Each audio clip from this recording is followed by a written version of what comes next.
Bonjour, aujourd'hui nous allons faire un tatin de pommes de terre au reblochon. Alors pour cela il vous faudra 800 g de pommes de terre, 200 g de reblochon, du sel et une pâte feuilletée.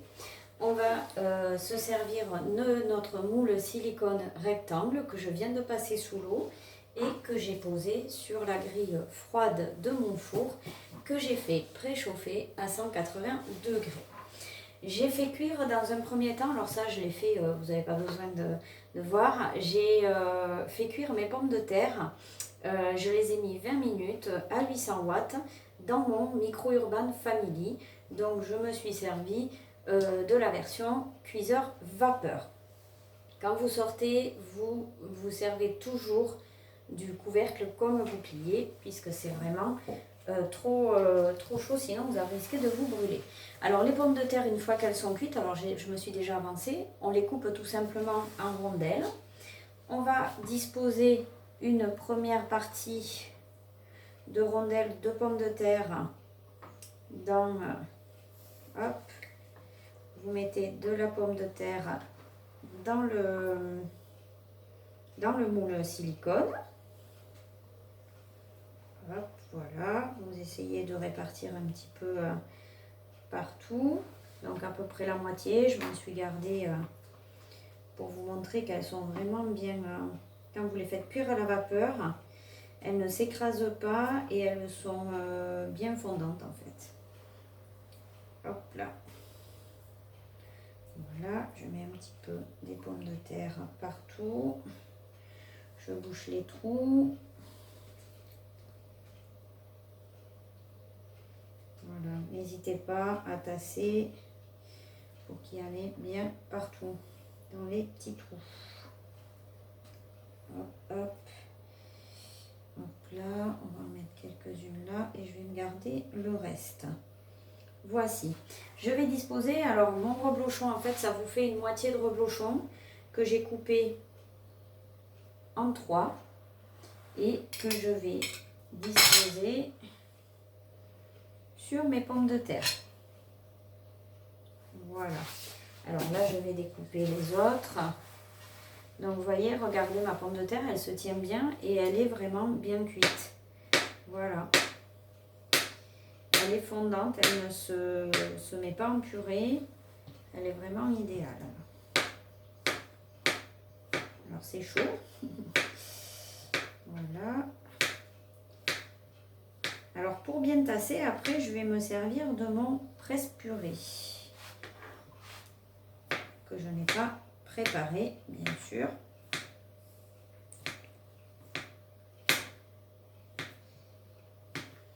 Voilà. Donc, je mets le reste de mes pommes de terre par-dessus mon reblochon.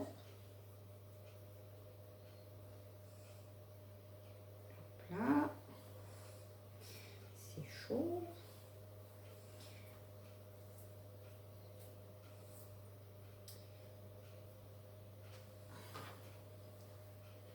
Donc en fait, vous recouvrez votre reblochon, il doit être enfermé dans les pommes de terre. Hop là.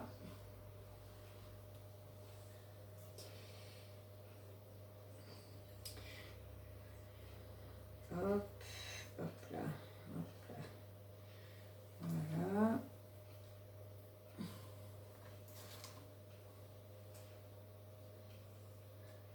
Et alors, pour fermer tout ça après, je vais fermer avec ma pâte feuilletée.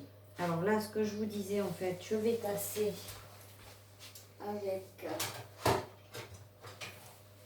mon presse-purée qui n'est plus là d'ailleurs. Si, il est là, voilà. Voilà. Alors, vous tassez avec votre presse-purée. En plus, ça va vous permettre de boucher tous les petits trous. Voilà, vous tassez bien. Et là, je vais venir mettre ma pâte feuilletée. Hop là.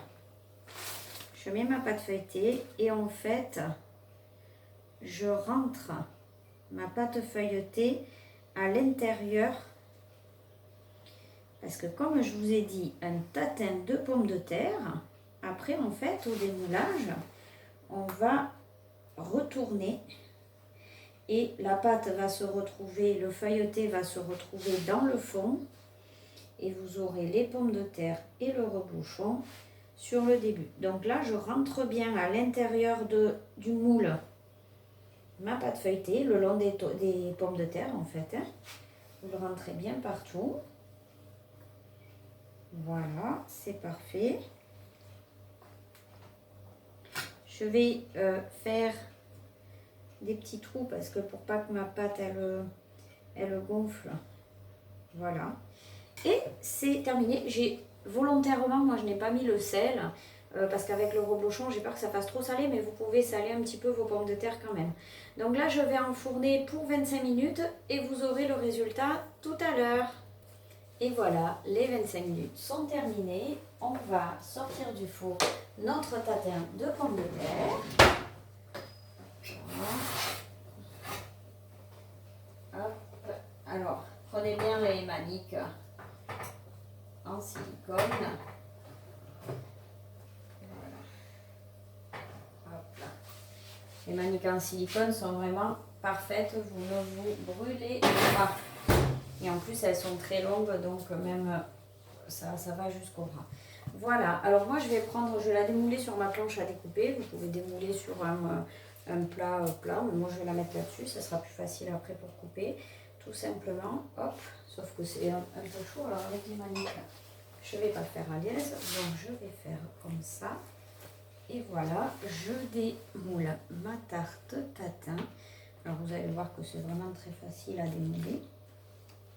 Impeccable, il y a juste quelques pommes de terre qui restent. Parce qu'avec le fromage, bien sûr, elles se collent un petit peu dessus. Mais il suffit de les remettre à leur place. Et voilà. Hop, celle-là, je la remets ici. Et celle-là, elle va ici. Et voilà une belle tatin de pommes de terre au reblochon. Vous voyez, ça se tient vraiment bien. Et vous pouvez l'accompagner après. Nous, à midi, ça sera avec du jambon de Bayonne. Sinon, vous pouvez faire revenir du lard dans votre micro-grill, vous faire du lard grillé ou tout simplement avec une bonne salade verte. Bon appétit!